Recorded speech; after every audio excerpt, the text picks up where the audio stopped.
दिल को जलाना मत सीखो, मार सको तो मन को मारो, प्राणी मारना मत सीखो। कमा सको तो पुण्य कमाओ, पाप कमाना मत सीखो। मेरे अध्यात्म जीवन के पोषक अर्चिनी वन्य संत समाज, धर्म प्रेमी सज्जनों, श्रद्धा मूर्ति माताओं, प्यारे बच्चों, कल और परसों व्यवहार पक्ष पर विस्तृत चर्चा हुआ है। व्यवहार पक्ष पर जोर इसलिए डाला जाता है क्योंकि जब तक व्यवहार हमारा शुद्ध ही नहीं होगा, परमार्थ सद सकता नहीं। व्यवहार की शुद्धि बिना परमार्थ सद सकता नहीं। आज मैं उनसे हट करके सदगुरु कबीर की एक पंक्ति है, ज्ञान सदगुरु कबीर का बीजक पूरा खजाना है। पूरे बीजक में से ज्ञान चौतीसा एक प्रकरण है, ज्ञान चौतीसा प्रकरण से उसमें से एक पंक्ति है। एक पंक्ति है, खखा चाहे खोरी मनावे। यदि आत्म शांति चाहते हो, जीवन में परम उपलब्धि को चाहते हो, तो खोरी मनावे। सदगुरु कबीर साहेब सब तरफ घूमने वाले संत थे। वो गुजराती भी कहते हैं, इले उ व्यवहार, ये गुजराती शब्द में आता है। हिंदी भी कहते हैं, भोजपुरी भी कहते हैं,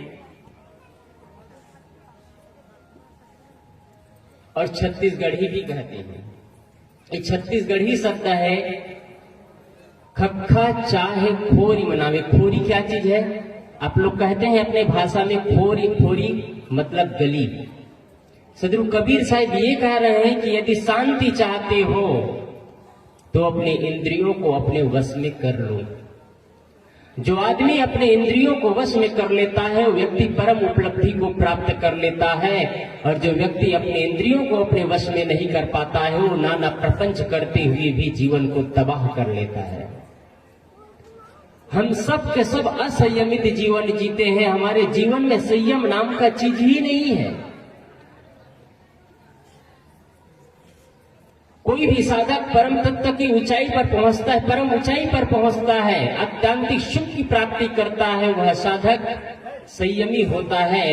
चाहे बुद्ध हो, कबीर हो, महावीर हो, ईसा हो, मोहम्मद हो, राम हो, कृष्ण हो, जो भी आप संतों का नाम लेंगे, जो परम उपलब्धि को प्राप्त करता है वह संत संयमी होता है।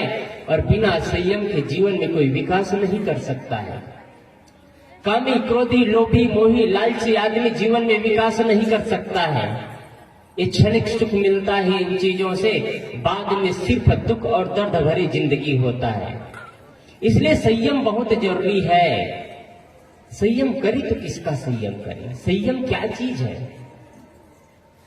श्री कृष्ण अर्जुन से कहते हैं, मैं कल कहा था, श्री कृष्ण अर्जुन से कहते हैं, हे पार्थ, जो लोग यत्न करते हैं, प्रयत्न करते हैं, साधना करते हैं, उन लोगों को भी सावधान न रहने पर ये इंद्रिया के कहीं ले जाकर के बलात् घसीट देती है, तबाह कर देती है जिंदगी को।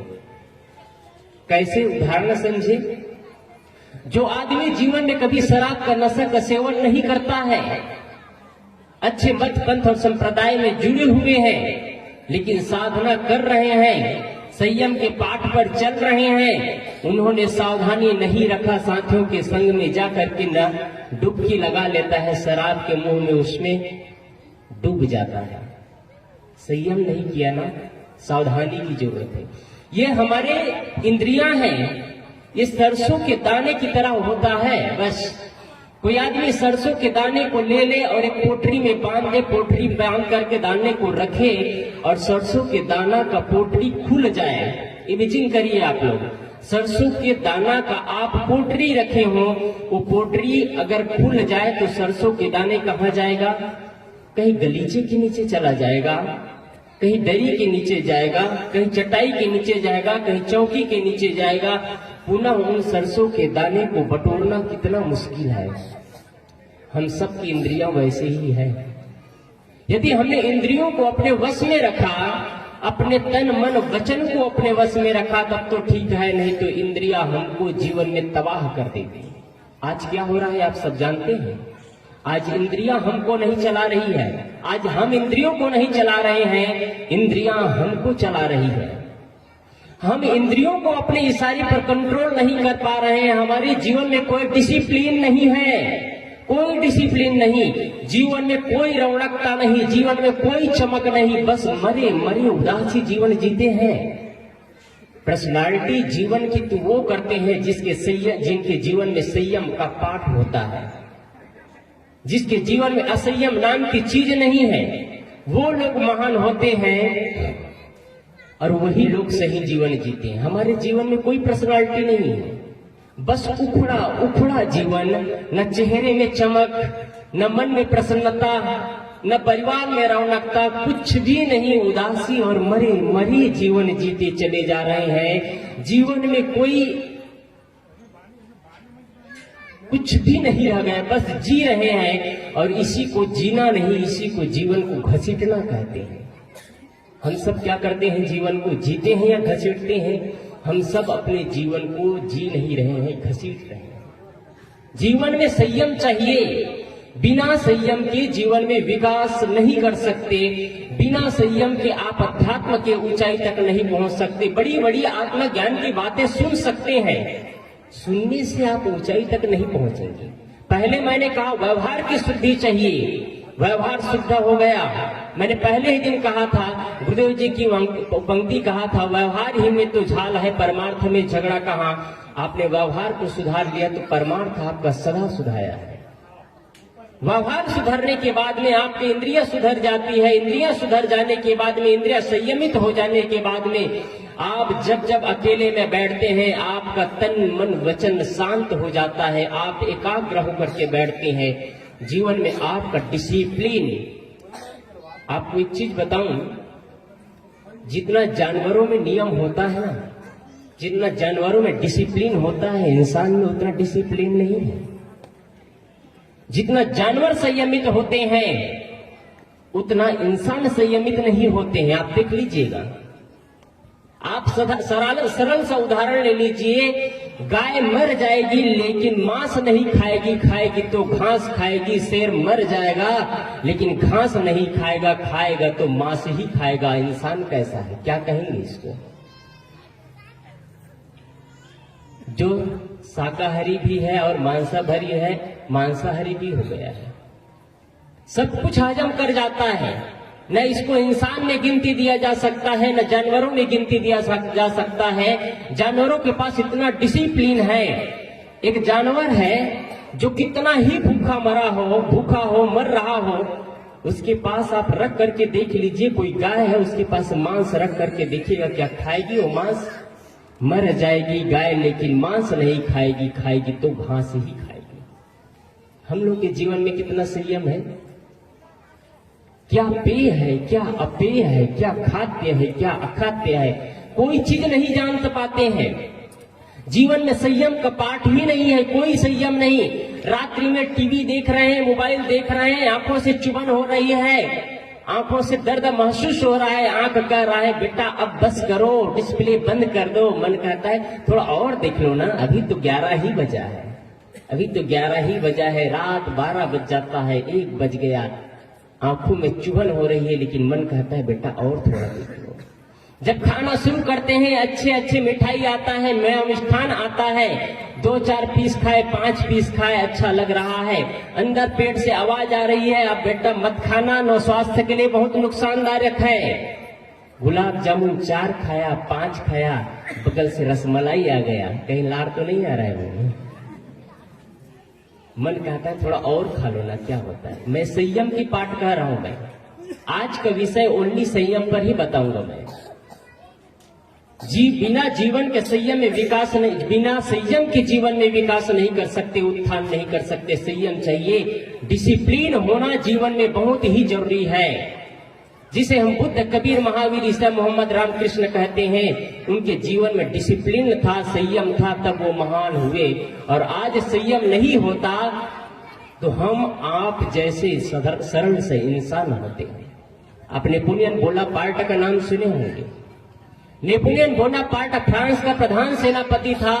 जब वो पढ़ाई करता था तो पढ़ाई के दौरान किराए के मकान पर रहता था। पढ़ने वाले बच्चे सुन ले, अपनी समय और शक्ति को तबाह मत करे। आज अपने समय और शक्ति को सही जगह लगाएंगे तो नेपोलियन बोनापार्ट जैसे व्यक्ति बनेंगे, महान बनेंगे। आज के बच्चे ही कल का भविष्य है। यदि आज अपने बच्चे अपने जीवन का निर्माण नहीं कर पा सकते, वो क्या खाक का भविष्य का निर्माण करेगा। इसलिए आज के बच्चे सावधान रहे, भविष्य को सही जगह लगाना है, भविष्य में अपना निर्माण करना है। तो नेपोलियन बोनापार्ट का नाम आप सुने होंगे। नेपोलियन बोनापार्ट फ्रांस का प्रधान सेनापति था। तो मैं ये कहानी नहीं कह रहा हूं, मैं ये घटना है, घटना पे आधारित है। जब आप नेपोलियन बोनापार्ट की पूरी जीवनी पढ़ेंगे तो पता चलेगा।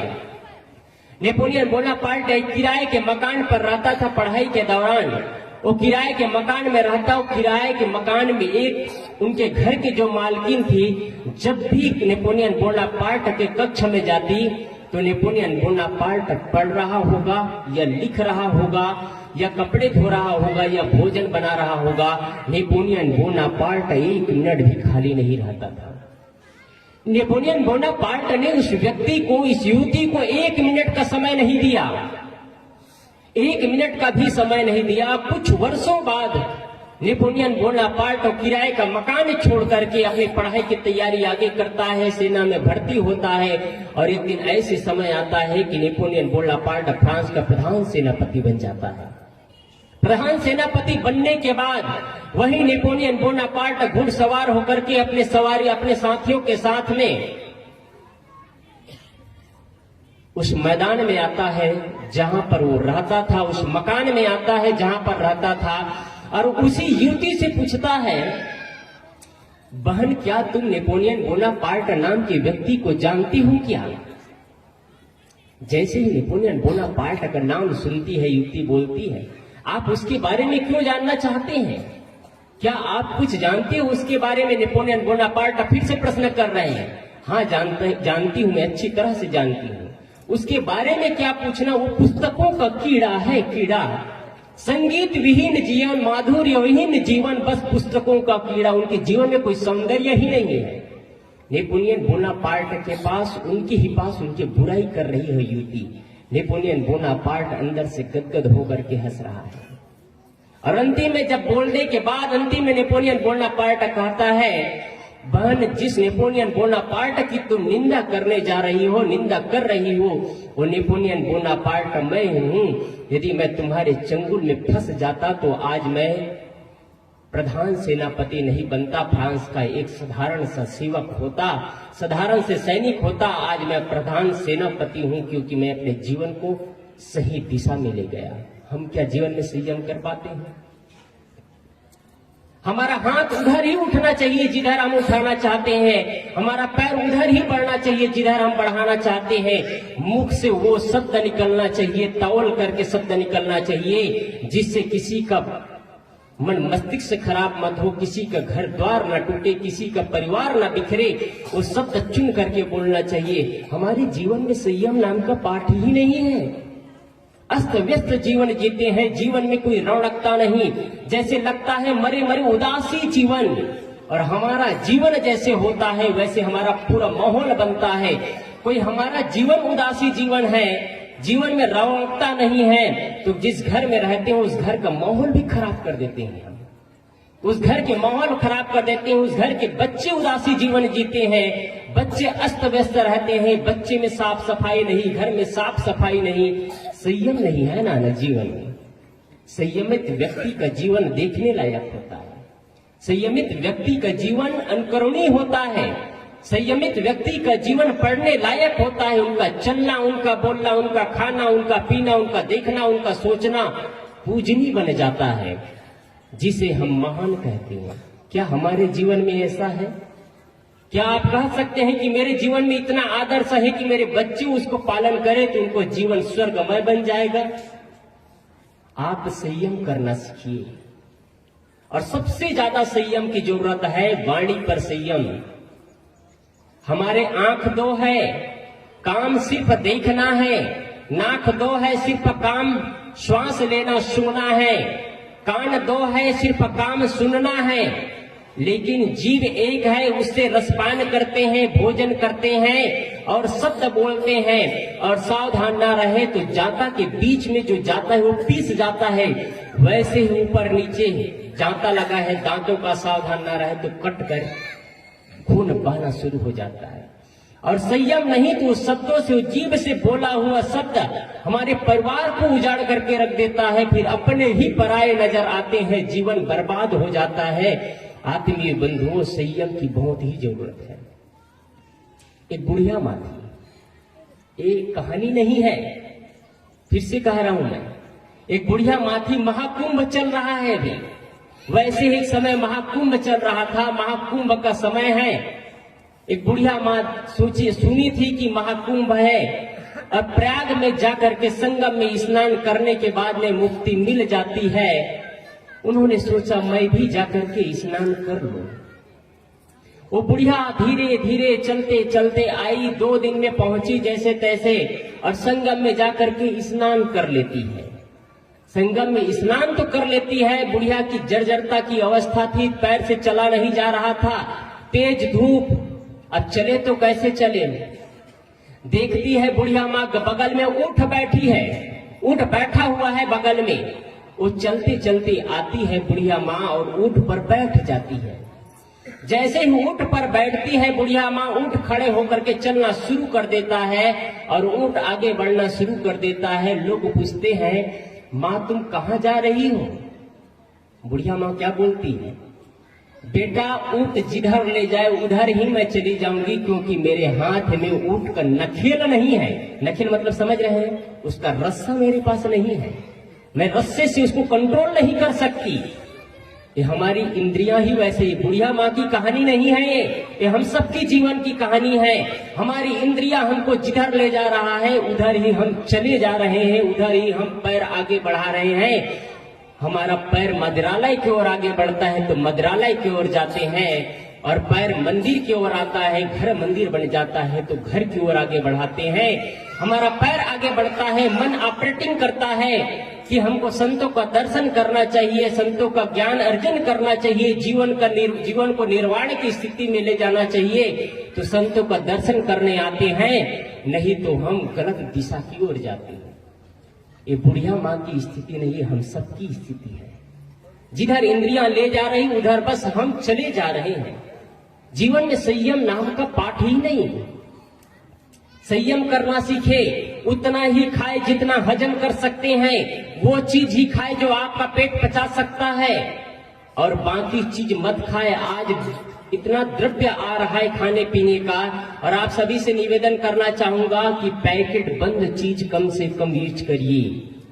पैकेट बंद चीज में एक ऐसा केमिकल डाला जाता है जो कि स्वास्थ्य के लिए बहुत ज्यादा नुकसानदायक है। उसमें गैस भरा जाता है जो कि उससे खराब ना हो, वो केमिकल बच्चों के लिए बहुत ही जानलेवा है। आप उन बच्चों को मत दीजिए वैसा चीज। एक कुरकुरे है, जो चिप्स है, उसको जला करके देखिएगा जलना शुरू हो जाता है। ये बहुत ही नुकसानदायक चीज है। बाहरी चीजों को मत खाइए आप। बड़ी अजीब से बात है, आज लोगों को अपने से मतलब नहीं रह गया है, अपने लोगों के अपने परिवार के लोगों से मतलब नहीं रह गया है। न माँ से रिश्ता, न पिता से रिश्ता, न पति से रिश्ता, न पत्नी से। आज माँ और पत्नी है घर में तो अच्छे अच्छे भोजन देती है, खिलाती है। लोग पुराने परंपरा में प्यार से सम्मान करते थे। आज मोबाइल दबाओ, जोमेटो ऑनलाइन ऑर्डर कर दो, कोई जरूरत नहीं है पत्नी और माँ की। एक माँ बोलती है न तुमको पत्नी की जरूरत है, न माँ की जरूरत है, तुमको तो बनाया बनाया तुम्हारे मम्मी पापा बैठा करके रखे हैं, वहां खिला रहे हैं, जाओ तुम्हारे मम्मी पापा के पास होटल में। आज यही दशा तो हो रहा है। आप आपका घर बना हुआ भोजन पवित्र भोजन होता है। होटल में बना भोजन पवित्र नहीं होता है। होटल में मसाले धोक दिए जाते हैं, भोजन साफ सुथरा नहीं होता है। आप भोजन नहीं जहर को रसपान करते हैं। संयमित जीवन, भोजन करते समय क्रोध मत करिए। आपके घर में पति आते हैं काम करके, घर में पत्नी आती है काम करने, घर में आती है बहू आती है, तो घर में कोई बहू आ रही है या पत्नी आ रही है या पति आ रहे हैं, एक साथ भोजन हो रहा है तो भोजन के साथ में सिर्फ प्रेम से भोजन कराना चाहिए। जो घर में आए गए चला है, जो घर में लड़ाई झगड़ा हुआ है, उसको भोजन के साथ में पारस कभी मत करिए, नहीं तो आप भोजन नहीं, अमृत पान नहीं कराते हैं, आप जहर खिलाते हैं। यही तो होता है।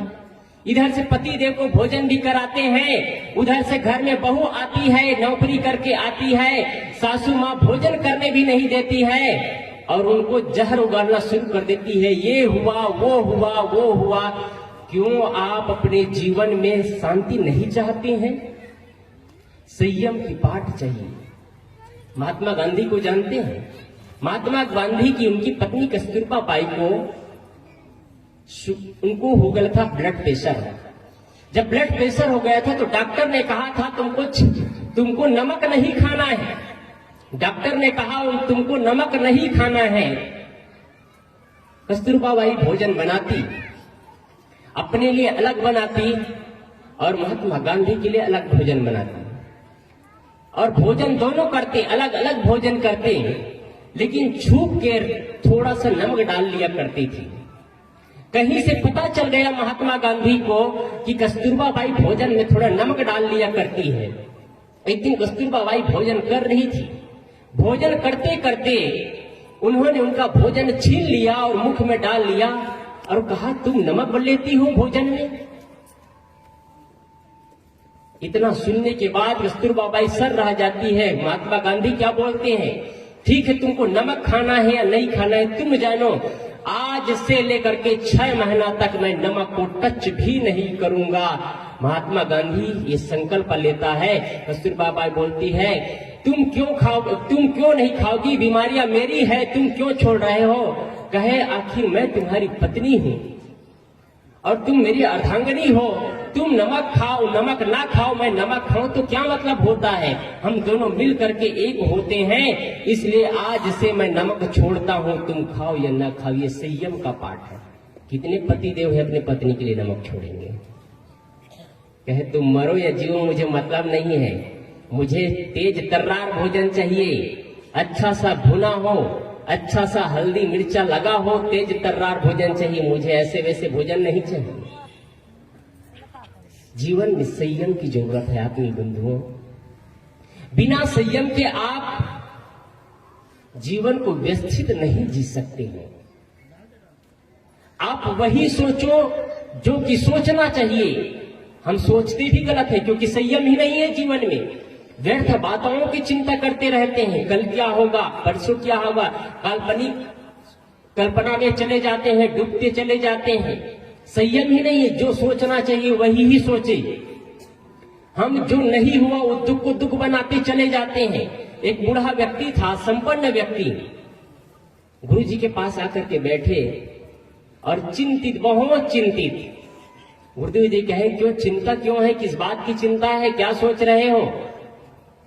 बूढ़ा व्यक्ति कहता है साहब जी बुढ़ापे की स्थिति है, 70-80 साल, अब 80 साल होने जा रहा है, 79 से पार हो गया है, मेरे जाने के बाद क्या होगा समझ नहीं आ रहा है, मैं यही सोच रहा हूं। गुरु जी कहे तुम जाने के बाद क्या होगा ये चिंता क्यों कर रहे, जी रहो तब तक सुख से जियो। आदमी अपना बनाया दुख, हम बिना फालतू का रोज रोज नए नए दुख बनाते चले जा रहे हैं। हम अपने जीवन में संयमित रहना सीखे और संयम करना चाहते हैं तो मैं कल कहा था कि अकेले में बैठ करके आत्मचिंतन करिए। जापान के स्टूडेंट विद्यार्थियों को ध्यान कराया जाता है। ध्यान क्या चीज है नहीं जानते हैं कुछ लोग। ध्यान करना सीखिए। बिना ध्यान के संयमित नहीं हो सकते आप। ध्यान में आपके जितने बुरे कर्म होंगे वो दृश्य दर्पण की तरह सामने आता जाएगा। आप जहां जहां गलत किए रहेंगे आपके सारे विचार वहां खुल जाएंगे, जितने पट है खुलते पर खुलते चले जाएंगे। इसलिए ध्यान करना सीखिए। ध्यान से संयम का द्वार खुलता है। त्याग से ही त्याग का बल बढ़ सकेगा। जो करेगा शुरुआत वो ही चढ़ सकेगा। आप त्याग ही नहीं करना चाहते, संयम ही नहीं करना चाहते, कहते हैं ये तो साधु संतों का काम है त्याग वैराग्य। बिना वैराग्य के आप अध्यात्म तक नहीं पहुंच सकते। हर व्यक्ति वैरागी है। क्रोध छोड़ना वैराग्य है, लोभ छोड़ना वैराग्य है। तृष्णा, काम, क्रोध, लोभ, मोह, राग, द्वेष, ईर्ष्या, जलन, ये सारी चीजों को छोड़ लेना ही तो वैराग्य है। कपड़ा बदलना वैराग्य नहीं है। कपड़े बदलने से कोई वैराग्य नहीं होता है। आप घर में रहते हैं, समाज में रहते हैं, आश्रम में रहते हैं, बस अंतर इतना है मन की दशा सही होना चाहिए। और जीवन में संयमी नहीं रहेगा तो आप घर में वही जो निंदा चुगली करते हैं, हम आश्रम में वही निंदा चुगली करेंगे, क्योंकि संयम ही नहीं है। एक आदमी घर में रह करके संयमित जीवन जीता है। जो मिल जाता है वो खा लेता है, जो भी मिल जाता है जीवन चलने के लिए प्रेम से खा लेता है। एक आदमी आश्रम में रहता है, संयम नहीं है। सादा सिंपल भोजन आता है तो कहते हैं अरे यार क्या भोजन बनाया तुमने, न भोजन में नमक है, न तेल है, न मिर्चा है। वो क्या व्यक्ति विकास कर पाएगा? वो व्यक्ति विकास नहीं कर सकता। इसलिए जीवन में संयम की बहुत ही जरूरत है।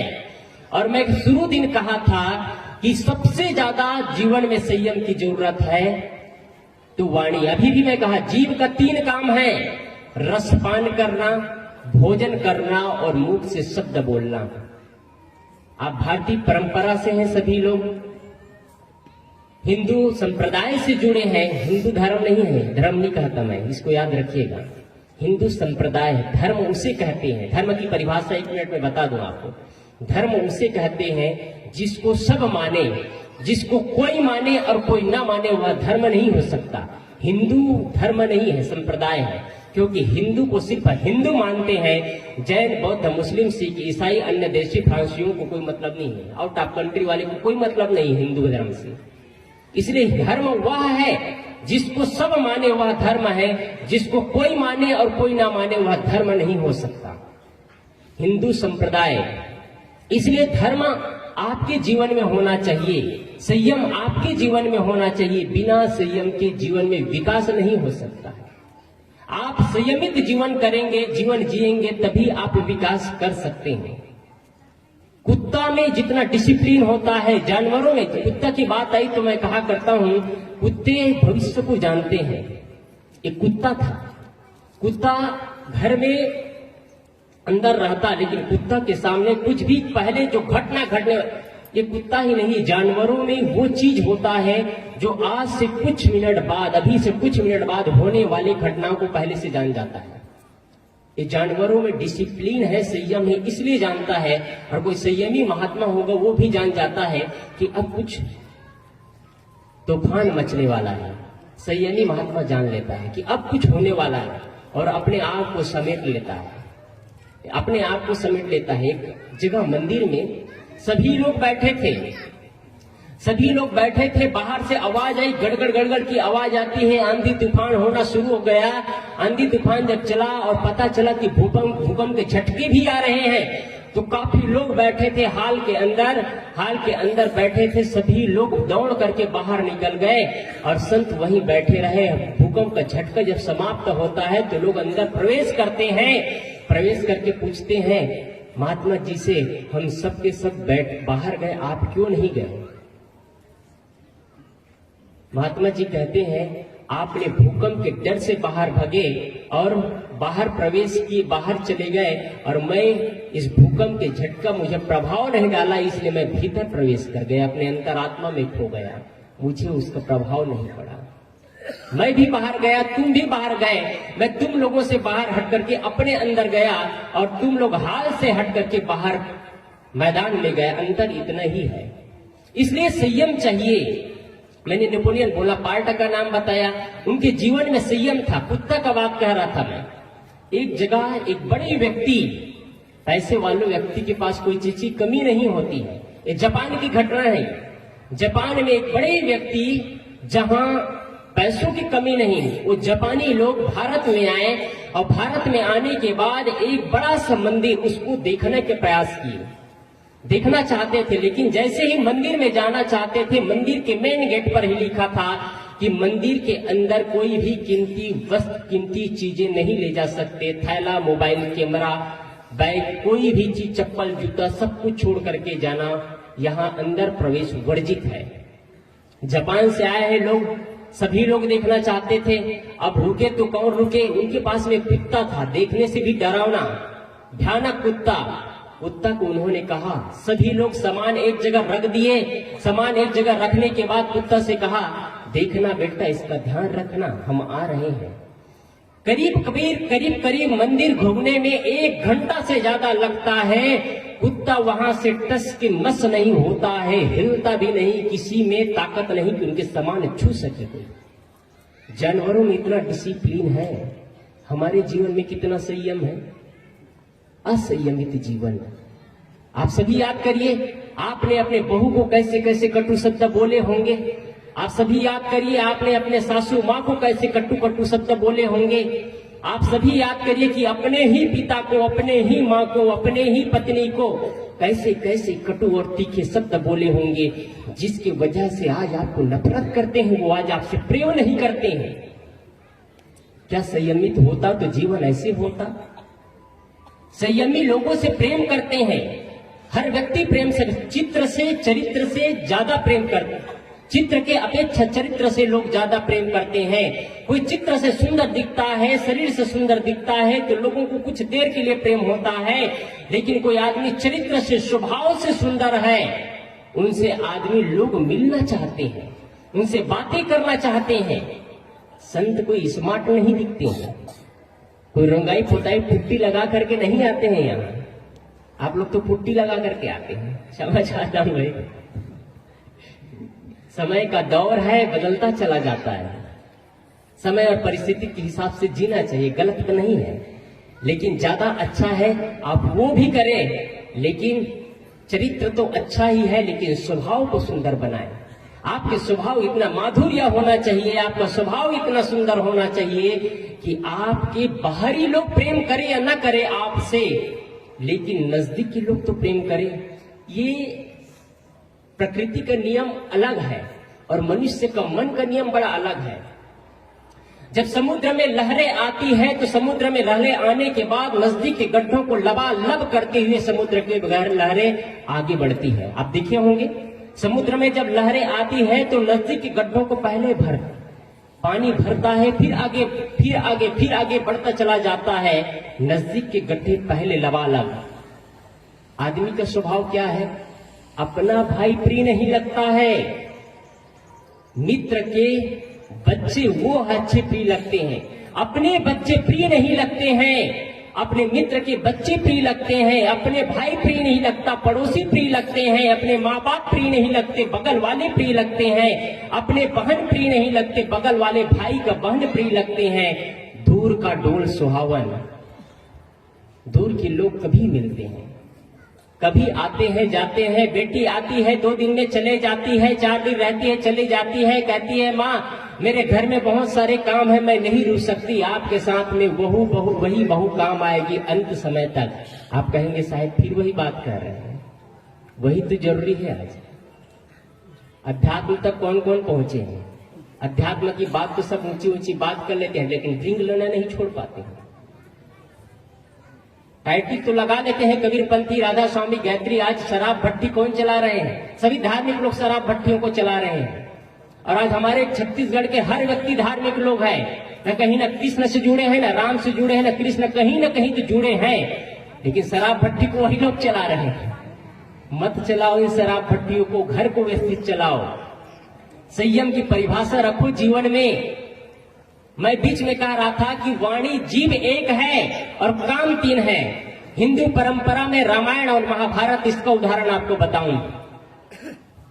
महाभारत युद्ध का मुख्य कारण है वाणी में संयम नहीं। वाणी में संयम होता तो महाभारत युद्ध नहीं होता।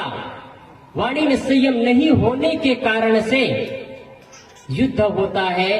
जब राजस्व युद्ध करने वाले थे, राजयज्ञ करने वाले थे पांचों पांडव। जब यज्ञ करने ही वाले थे पांचों पांडव का राजमहल बन जाता है। राजमहल बनने के बाद राजमहल का निर्माण ऐसे किया गया था, लिखा गया है कि वहां जल थल दिखता है, थल जल दिखता है। जहां दीवारें नहीं वहां दीवारें दिखती है, जहां दरवाजे नहीं वहां दरवाजे। इस रूप से रूपांतरित किया गया था कि वहां जाने वाले धोखा खा जाते हैं। ऐसा मनचित्रित किया गया था और ऐसा निर्माण किया गया था जो नहीं वो दिखता है। जब दुर्योधन उस राजमहल में प्रवेश करते हैं तो जैसे ही प्रवेश करते हैं आगे बढ़ते चले जाते हैं, आगे बढ़ते चले जाते हैं। वहां की दासियां कहते हैं महाराज जी आप दाएं चले बाएं चले। दुर्योधन अहंकारी था, वो कहता है हट दासी तुम मुझको समझाओगे क्या, मैं नहीं जानता हूं। आगे बढ़ता है, फिर आगे दासियां वहां खड़ी है और सबको डायवर्ट कर रही है, आप इधर चले आप इधर चले। लेकिन दुर्योधन अहंकार से फूला हुआ व्यक्ति आगे बढ़ता चला जाता है और आगे बढ़ता चला जाता है। जहां रास्ता दिख रहा था वहां पानी ही पानी था। जैसे ही आगे बढ़ता है दुर्योधन पानी में गिर जाता है और कीचड़ से लथपथ हो जाता है। उधर से द्रौपदी ऊपर से देख रही है और जोर से खिलखिला करके हंस रही है और बोल रही है अंधे के अंधे पुत्र। ये महाभारत युद्ध का मूल कारण है। अंधे के अंधे पुत्र ये बोलती है द्रौपदी। दुर्योधन को सह नहीं जाता है, फिर सोच लेता है, संकल्प कर लेता है मुझे चाहे जिस किसी प्रकार से एन केन प्रकार मुझे पांडव का विनाश करना है। और महाभारत युद्ध होता है। द्रौपदी को ऐसे शब्द बोलने की क्या जरूरत थी? वो तो 5 पांडव की राजकुमारी थी, उनको ऐसे शब्द क्यों बोलना था? आप लोग भी कहीं के राजकुमारी है और आप लोग भी कहीं के राजकुमार है। आप अपने पिता के दुलारे हैं, आप अपने पिता की बहू, अपने सास ससुर का बहू है। आप लोगों को भी वही सोच समझ करके करना है। भाइयों से निवेदन है, सोच करके बोलना है। कभी ऐसे शब्द असंयमित शब्द नहीं बोलना है जिसकी वजह से आपके पिता और आपके माँ के आंखों में आंसू आए, दुख दर्द सहना पड़ जाए। संयम जीवन में बहुत जरूरी है। यदि संयम नहीं हुआ तो जीवन में आप विकास और उत्थान नहीं कर सकते हैं। दूसरा उदाहरण है माता सीता का। माता सीता जब जंगल में वनवास कर रही थी, वनवास करते समय रावण को पता चलता है कहीं एक सुंदर रूपवती स्त्री है। उसकी पहले की घटना आप सारे जानते हैं, इसलिए मैं विस्तृत नहीं कर रहा हूं। और वो सुनने के बाद में जिस किसी प्रकार से वो मारीच को भेजता है और कहता है कि तुम हिरण का वेश धारण करके जाओ, और स्वर्ण हिरण बन करके मारीच जाता है। जैसे ही मारीच जाता है स्वर्ण हिरण देखती है माता सीता, और माता सीता देखती है स्वर्ण का मृग है। वो कहती है जिस किसी प्रकार से मुझे स्वर्ण का मृग चाहिए। श्री राम कहते हैं लक्ष्मण से, हे भ्राता तुम्हारी भाभी को स्वर्ण मृग बहुत पसंद है, जिस किसी प्रकार से इसको लाना होगा। श्री राम के कहने पर श्री लक्ष्मण कहते हैं भैया ये जंगलों से घिरा, जानवरों से घिरा हुआ जंगल है, राक्षसों से घिरा हुआ जंगल है, यहाँ धोखा हो सकता है। स्वर्ण मृग के जाल में नहीं फंसना चाहिए, आपको ऐसा नहीं करना चाहिए। श्री राम कहते हैं तुम्हारे भाभी को पसंद है इसलिए लाना होगा, और वो चला जाता है। चले जाने के बाद में जब मारीच को बाण लगता है तो श्री राम के आवाज में लक्ष्मण लक्ष्मण पुकारता है मारीच, और लक्ष्मण की आवाज सुनता है श्री राम की आवाज में। माता सीता कांप उठती है और बोलती है तुम्हारे भैया विपत्ति में है, तुम्हारे भैया विपत्ति में है, तुम चले जाओ। जो भी लक्ष्मण रेखा को क्रॉस करेंगे उसके लिए बहुत बड़ी विपत्ति आती है। तुम्हारे भैया विपत्ति में है, तुम चले जाओ। लक्ष्मण कहते हैं मेरे भैया को कोई विपत्ति नहीं हो सकता है, आप न डरिए, आप शांत रहिए। और न जाने पर माता सीता बोलती है वो तो मर्यादा पुरुषोत्तम श्री राम की भार्या है, राजा दशरथ की पुत्र वधू है, उसको ऐसे कटु और तीखे शब्द बोलने की क्या जरूरत है। उन्होंने कहा कि तुम भरत और तुम पहले से अयोध्या में मीटिंग कर चुके थे कि श्री राम को मार लेंगे और हम सीता को अपना लेंगे, मैं तुम्हारे चंगुल में कभी नहीं फंसने वाली हूँ। ऐसे ऐसे शब्द तीखे शब्द बोला जाता है। जब किसी व्यक्ति के कान में शीशा को कूट करके गर्म शीशा को डाला जाए और जो वेदना और पीड़ा होती है, वही पीड़ा श्री लक्ष्मण को शुरू हुआ और उन्होंने लक्ष्मण रेखा खींच करके जाने के बाद परिणाम क्या होता है, रावण ब्राह्मण का वेश धर के आता है और लक्ष्मण रेखा लांग करके सीता भिक्षा पात्र में दान करने आती है और हर करके चली जाती है। आप भी जब भी मर्यादा का रेखा लक्ष्मण रेखा पार करेंगे, अपने घर की परिवार की समाज की मर्यादा रेखा पार करेंगे, तब आप पीछे जाएंगे, तब आप हारे जाएंगे। आपको कोई बचाने वाला नहीं आ पाएगा, याद रखिएगा, कोई बचाने वाले नहीं है, चाहे भाई हो चाहे बहन हो। जब आप इन मर्यादाओं को पार करेंगे तब तक आपका घर तबाह होगा, परिवार तबाह होगा, आपको कोई नहीं बचा पाएंगे। इसलिए इन मर्यादाओं से अपने जीवन को संभाल करके रखिए। यदि जीवन में मर्यादा नहीं होगी, जीवन में मर्यादा नहीं, वो व्यक्ति का अस्त व्यस्त जीवन होता है। जो आदमी शराब पीता है, शराब पीने के बाद में लौट जाता है, उसको कुत्ता सूंघता है, कोई फर्क नहीं पड़ता है, क्योंकि उनको मान और मर्यादा से कोई मतलब ही नहीं है, संयम का पाठ जानता ही नहीं है। जो आदमी संतों का दर्शन नहीं करेगा, संत महापुरुषों के पास नहीं जाएगा, ज्ञान चर्चा नहीं सुनेगा, अध्यात्म से रुचि नहीं लेगा, वो व्यक्ति को संयम और मर्यादा के बारे में ख्याल नहीं होगा। इसलिए इन मर्यादाओं को लांघे मत, हम जीवन में संयम का पाठ पढ़े और अपने घर और परिवार को इतना व्यवस्थित चलाए कि आपको लगे कि सच में अब हमारा परिवार सुरक्षित हो रहा है, सच में हमारा घर सुरक्षित हो रहा है। आज हम सब एक आनंद और प्रेम की जीवन जीते हैं। किसी के लिए किसी के मन में छल और कपट नहीं है, किसी के मन में किसी के लिए राग और द्वेष नहीं है। आप अपने सास से, बहू से, देरान से, जेठान से, भाई से, पति से, पत्नी से वो प्रेम पूर्व आनंद जीवन जिए। एक उदाहरण बताऊं मैं, संयम की बात आया तो संयमी व्यक्ति ही सेवा कर सकता है। असंयमित व्यक्ति को अपने जीवन के फैशन और दुर्व्यसन से मतलब है। असंयमी व्यक्ति सेवा नहीं कर सकता है। कोई भी व्यक्ति संयमी होगा वही सेवा करेगा जिनके मन में एक नया रूप छाए रहेगा, जिनके मन में एक प्रसन्नता, उद्गार होगा कि मैं समाज का सेवा करूं। कोई जरूरी नहीं कि आदमी धन से ही सेवा करे। एक सेवा है तन से, एक सेवा है मन से, एक सेवा है धन से। यदि आपके पास धन है तो धन से सेवा करिए, धन नहीं है तो तन से सेवा करिए, और तन से भी अस्वस्थ है तो सबके लिए तो अच्छी कामना कर सकते हैं ना। और अच्छी कामना भी नहीं कर सकता, उससे दरिद्र व्यक्ति तो इस दुनिया में नहीं है, सबसे महादरिद्र व्यक्ति है वो। इसलिए सेवा करना सीखिए, खुल करके सेवा करिए समाज का। आपके पास जो सामर्थ्य है, मन से तो सबको करना चाहिए, लेकिन सबके पास धन नहीं होता है, तन का सहयोग जरूर देना चाहिए। और बन सके तो लूले को, अपाहिज को, गरीब लोगों को जो बन सकता है। माताओं के पास में साड़ियों का बंडल रहता है, बंडल पर बंडल बनता चला जाता है। जब भी मार्केट जाएगी तो एक नई साड़ी लेकर के आएगी। अब कहते हैं साहब लोग महिला मन पर ज्यादा बोलते हैं, वो कहते हैं पुरुष भाई के पास कितना जोड़ी कपड़ा होगा पूछ लेना जा करके। आप लोगों के ऊपर है। अगर कोई पुरुष शराब पीता है, एक हंटर ऐसे लगाना कि उनकी शराब पीना बंद हो जाएगा। घर में प्रवेश करने मत देना, दरवाजा लॉक कर देना। जब तक तुम शराब नहीं छोड़ोगे तब तक असंयम परिवार, असंयमित जीवन जियोगे, तब तक तुम्हारे लिए इस घर में दरवाजा नहीं खुलेगा। उनके लिए लॉक कर देना दरवाजा। आप द्रौपदी है तो महारानी लक्ष्मी बाई भी है और आप दुर्गा भी है। आपके ऊपर सब शक्ति है। मैंने कल शुरू दिन भी कहा था, आपको 3 बार अवसर मिलता है, इन लोगों को अवसर नहीं मिलता है। आप लोग सौभाग्यशाली है, आप लोग सौभाग्यशाली है जो कि परिवार को और समाज को आप लोग चलाते हैं। ये बीच में करेली गांव है, सुने थे आप लोग? वहां शराब की भट्टियां चलती थी। करेली वालों ने कहा हमारे गांव में शराब की भट्टी नहीं खुलने देंगे।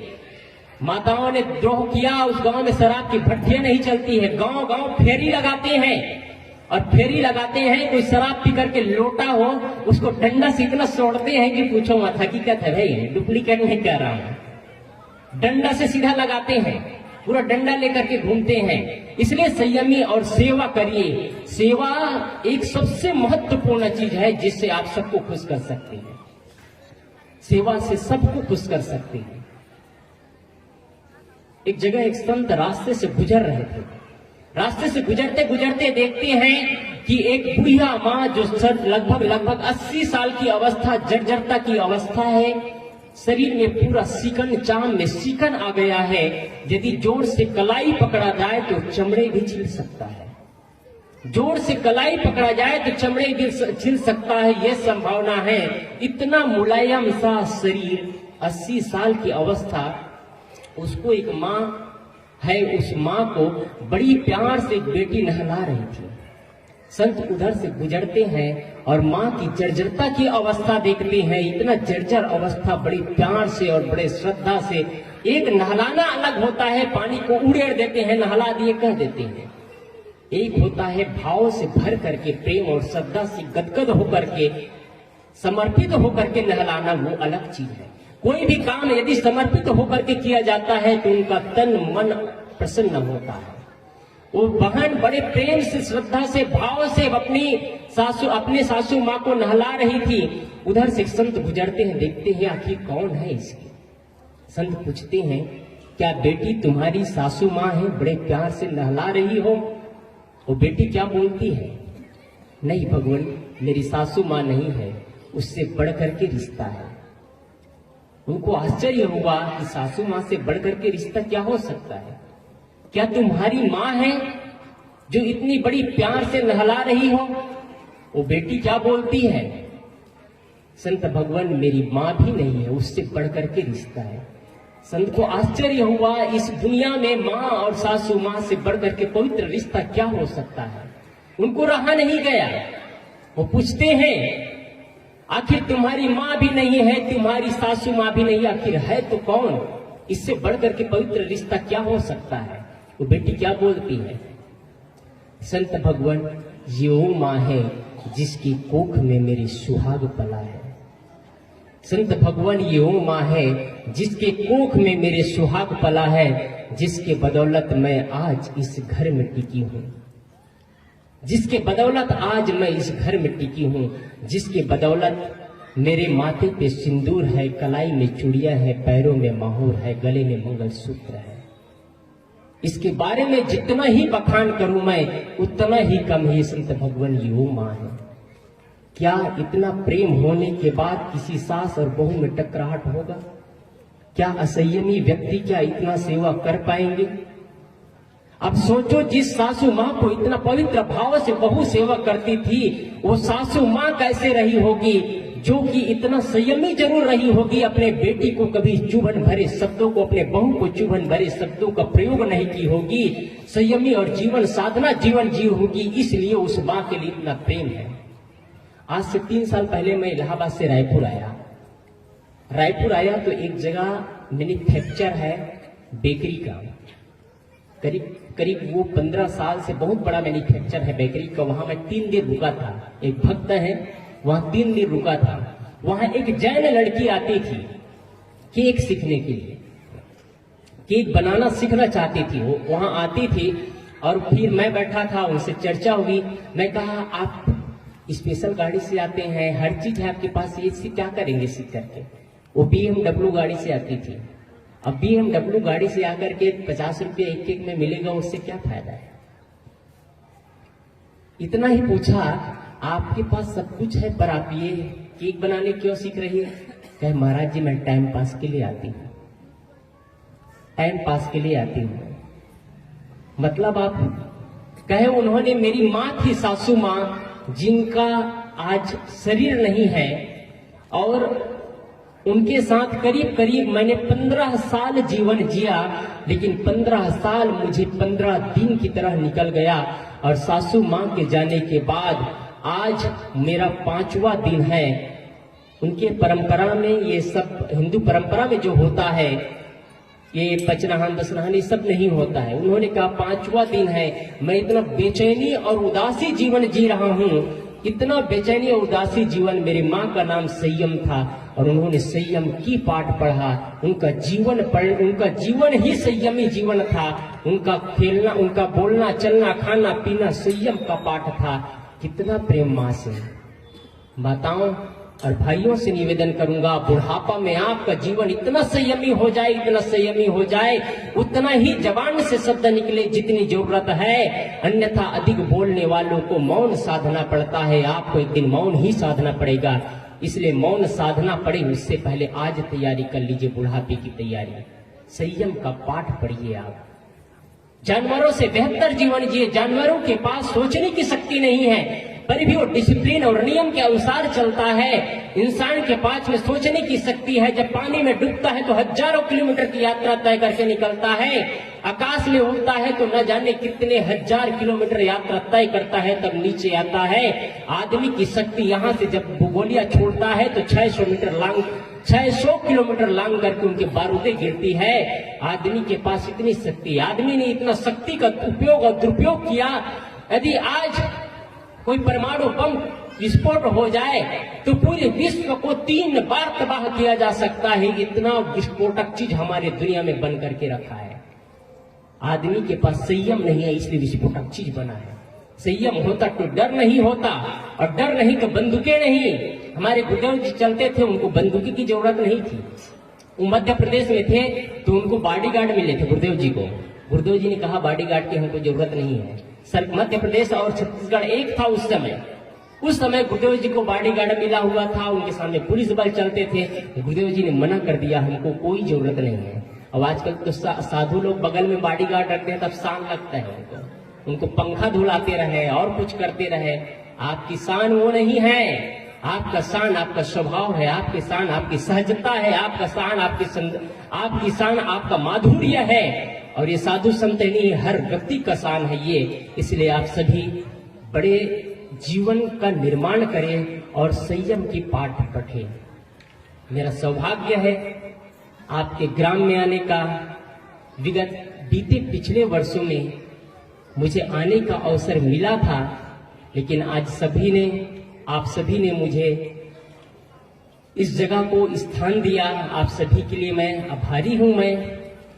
आप लोग जितना दूध पिए होंगे उतना तो मैं पानी भी नहीं पिया हूं, छोटा सा बच्चा हूं। लेकिन आप ही लोगों का पुत्र, आप ही लोगों की मिट्टी से उपजा, आप ही लोगों का प्रेम और प्यार से इस जगह तक पहुंचा। आप सभी के लिए मैं आभारी हूं। बस इतना ही कहकर अपनी वाणी को विराम देता हूं।